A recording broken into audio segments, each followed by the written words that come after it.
I'm here to talk to you about contract for deeds. What are they and how do they work? Hi, I'm Alec at the Yanowitz Law Firm, where we've been assisting families in wills, trusts, and probate for the last 29 years. Now, contract for deeds. What are they? Essentially, a contract for deed is an installment sale, which allows you to kind of buy the property. But the great thing is that these contract for deeds don't use a lender. So you're not paying the origination fees, you're not paying maybe the appraisal fee, and essentially going through all of the approvals that you would if you had a traditional mortgage through a bank. Seems like it's wow, that's great. I could save so much money by essentially avoiding all of those.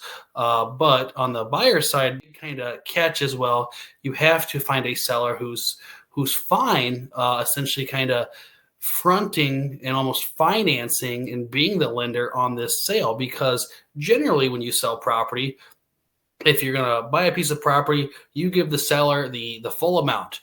Now that may be financed, but that seller is getting that full amount of the proceeds at the time of sale.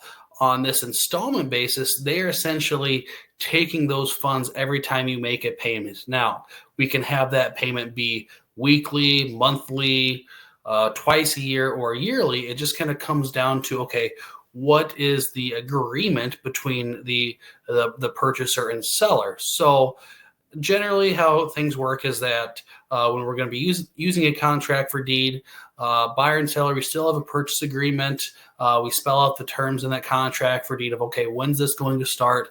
How often are the payments? What are the payments? What is the interest rate going to be? Because we still are required to have a interest rate on these installment contracts. So that is something that people don't always consider. So you do need to keep that in mind, that interest will be owed the life of the contract while these installment payments are being made. There's a bunch of things that we consider with these contract for deeds.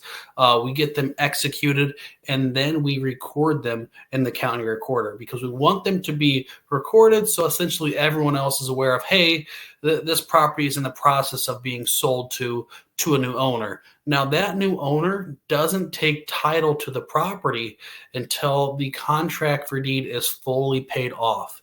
At the time that contract for deed is fully paid off, the seller is then going to sign a deed and convey the title to the new owner. At that time, the state deed tax is owed. So the seller will have to pay the state deed tax that's owed on that transaction. So even if the last payment, they only collected a couple hundred or a couple $1,000s, they're going to owe that state deed tax on the entire purchase. It's due at the satisfaction of that contract for deed. Now, these contract for deeds, they can be great. We're not getting a bank involved. It kind of can allow you to kind of slowly purchase that property. And especially if it's someone, say, investment property, they want to defer taxes. If they just want to take a yearly percentage, kind of that, if they're taking, look, we're going to stretch the purchase price over 30 years, you just pay me kind of almost that 1/30th of a price each year. And that's what they're going to pay the tax on. Also in the contract for deeds, we want to establish, okay, who's responsible for paying the property, the taxes in the year of closing. Is that going to be split, or does that fall on either side, buyer or seller? We also want to say, okay, is the property going to be insured? What happens if there's damage to the property? And just a lot of kind of different nuances that we can kind of essentially just kind of put together. We also want to identify, okay, what happens if the buyer's late? Is there a late payment fee? Do we want to restrict it so that if the buyer, do we say they can't essentially assign their rights to this contract? Do we want to limit a prepayment? If we do actually want to stretch those payments over a certain amount of time, if we're the seller and we do want to stretch that, we want to make sure that we say, the buyer can't prepay because we want to stretch all of these payments out to essentially have a smaller tax that's owed each year. On the seller side, we can also limit the value of property improvements that the new owner can do without the written consent.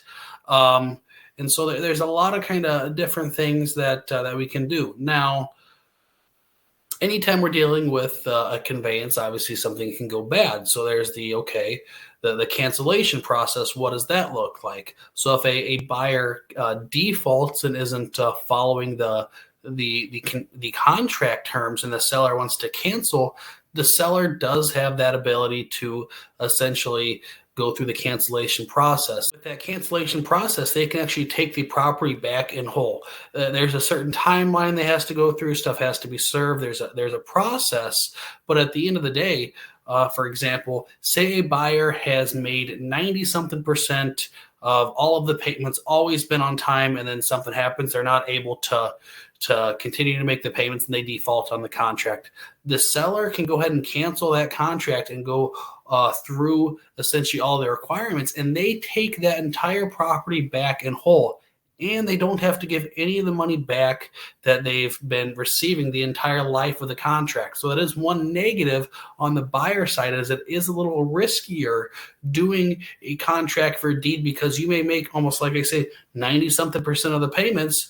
And then if you default, the seller has the opportunity to essentially cancel that contract for deed and keep all of the payments that you've made and take the property back. So those are kind of just some things to consider when thinking about contract for deeds. I'd like to thank you for joining me today. If you're interested in learning more about estate planning or any certain types of real estate conveyances, you're more than welcome to subscribe to our YouTube channel.